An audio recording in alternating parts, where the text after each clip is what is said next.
Smothered chicken may be the most delicious Southern dish of all time. Well, I'm gonna show you how to make it even better using a few cooking techniques. I'm gonna make a sauce so good you'll wanna drink it. But first, we're gonna make a tasty rub for the chicken.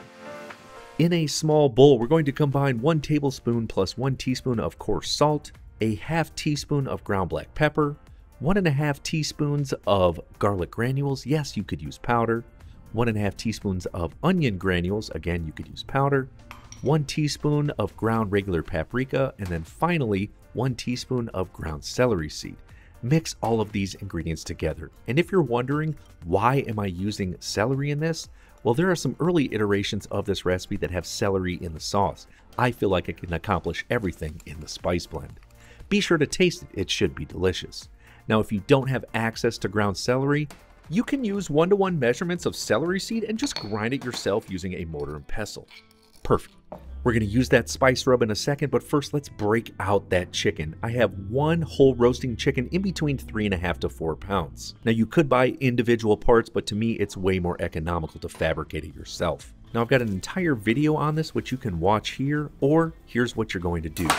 You can use a chef knife, but for me, I prefer to use a boning knife. Locate that center sternum bone, and we're gonna slice on either side of it just to show you where it's at.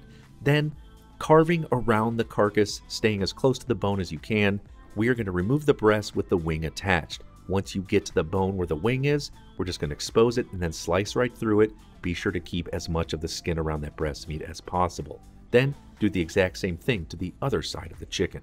We're going to make this an airline breast, so we want to slice it in between the flat and the drum, making sure the drum is still intact with the breast. This is going to make sure it's bone in for flavor, and it's going to look aesthetically more beautiful. Now for the thigh and drums, we're going to leave this all in one piece.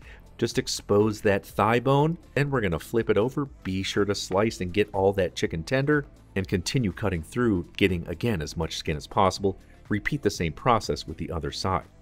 And then of course you have a chicken carcass which you can freeze later for stock, and the wings. You can also use those in stock, or you can save up until you get enough to make my world famous smoked fried chicken wings. Yeah, they're money. Okay, back to the smothered chicken. Just going to give everything a real quick rinse. Then with the chicken parts on a half-size sheet tray or a platter works fine. What we're going to do is pat it dry on all sides with a paper towel. Remember, moisture is the enemy of a beautiful brown sear. Then using about a total of 3 tablespoons of avocado or olive oil, we're going to rub the chicken down on all sides. This is going to act as a binder for our spice blend. And speaking of that, we're just going to remove 1.5 teaspoons of it. And I'll show you what we're going to do with that in just a minute. But first, let's go back to the chicken with the remaining spice blend. And we are going to coat it on all sides, rubbing it in a little bit just to try to infuse a little bit more of those flavors. And just in case you're wondering, nope. No flour for dredging on this one. I want the skin to be as crispy as I possibly can. It's going to be more delicious that way. We're going to quickly set this to the side because I've got another little secret here. We are going to thinly slice up 6 strips of smoked bacon. And yeah, this is a huge game changer.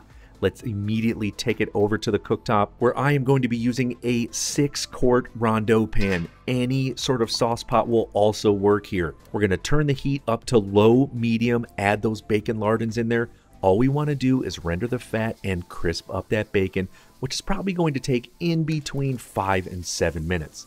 Once it's beautifully golden brown and crispy like this, I'm going to swap out the wooden spoon for the slotted spoon because I'm just going to take all this goodness out of here and set it to the side in a small bowl. And now I've got a beautiful rondeau full of leftover rendered bacon fat. Yep, we're going to cook in it. Mop up all those extra spices on the sheet tray with the chicken, and we're going to put it skin side down right in the rondeau pot. Be about 1 inch apart from each other so we can get a nice sear. We don't want to steam this. Let's turn the heat up from low, medium up to medium. And we're going to cook this for in between 4 and 6 minutes. We want to get a beautiful brown on this and try to crisp up as much of that skin as we possibly can. Yes, some of that spice blend is absolutely going to fall off, but browning that skin is just going to add way more flavor to this. And after that amount of time, we're going to flip it over. Oh, yeah, it looks incredible. We're going to continue to cook it for 4 to 6 minutes on this side. But before we finish it, we're going to be good stewards of our time. Let's head back over to our cutting board. I have 2 large yellow onions. You could also use white or sweet, but yellow is going to be best for caramelizing. After you remove the peel, we're going to slice these into about 1/2 inch thick rings, just like this. Then I have 5 garlic cloves, which we're going to thinly slice. Yep, just like in the Goodfellas movie when he's making sauce. Now that the prep is finished, let's head back over to the cooktop, have a look. The chicken looks fantastic. We are going to briefly set this to the side, and no, it will not be completely cooked through at this point, but we will get to that. However, we need to get cranking on this sauce. We are going to add in the onions. Note, we don't need to gently season them because all that goodness in the bottom of the pan is going to do that. Let's immediately take the heat from medium down to low medium, and we are going to occasionally stir these for a total of 20 minutes. I know that may seem like a bit of time, but I promise you it is 100% worth it. The flavors are going to be so good. Don't believe me? At the end of the 20 minutes, just go ahead and try one of those onions. Yeah, you know it's good. Okay, at this stage, let's add in our garlic cloves, and we are going to cook them just until fragrant, which only takes 30 to 45 seconds. Starting to smell ridiculous in here.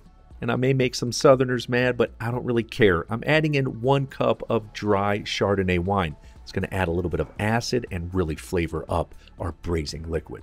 We're going to turn the heat back up to medium. Yeah, I know, a lot of adjusting. And now using your spoon, remove the fond. That's the nummy goodness stuck to the bottom of the pan. Scrape all of that up. Now reduce the wine to help concentrate the flavor. We're going to cook it until there's a few tablespoons left. This is also known as au sec, or almost gone. We are next going to add in 3 tablespoons of all-purpose flour because we want to create a roux so that our gravy is perfectly and beautifully thick. Stir in the flour until it's completely coated in with the onions. We're going to cook it for a further 2 minutes. We don't want a blonde roux. We don't want a dark roux. We just want to cook these ingredients a little bit to make sure our gravy stays nice and dark. Now at this stage, I'm adding in 4 cups of good chicken stock. I've got a fantastic homemade recipe that you can check out right here. And we're going to keep the heat on to medium. We want to bring it to a gentle boil. This will activate the roux so that it thickens our gravy. Sorry, things are getting a little smoky around here, but I promise you the viscosity of everything is perfect. And at this point, let's make sure it's seasoned up enough to braise our chicken. Oh my gosh, is that so good. All right, we are good to go. Adding the chicken right back into the gravy. And yep, get all the extra juices from the plate, pour it in there too. Just more flavor.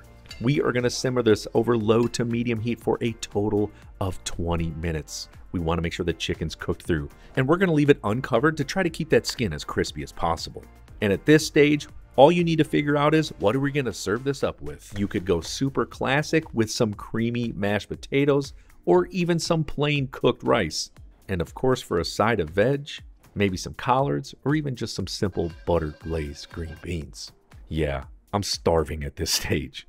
But I know whatever you choose is going to be ridiculously good. All right, let's go have a look at our chicken. Golly, does this look and smell so good. And I promise you, this is almost finished, but I've got another thing to just make this sauce that much better. Speaking of, let's ruffle some southern feathers, shall we? I'm going to finish it with a 1/4 cup of heavy whipping cream, then 2 teaspoons of fresh thyme leaves. Mix everything together, have a taste. Yep. Good to go. In fact, it's incredible. Now to plate this up, you can serve the chicken right in that caramelized onion gravy.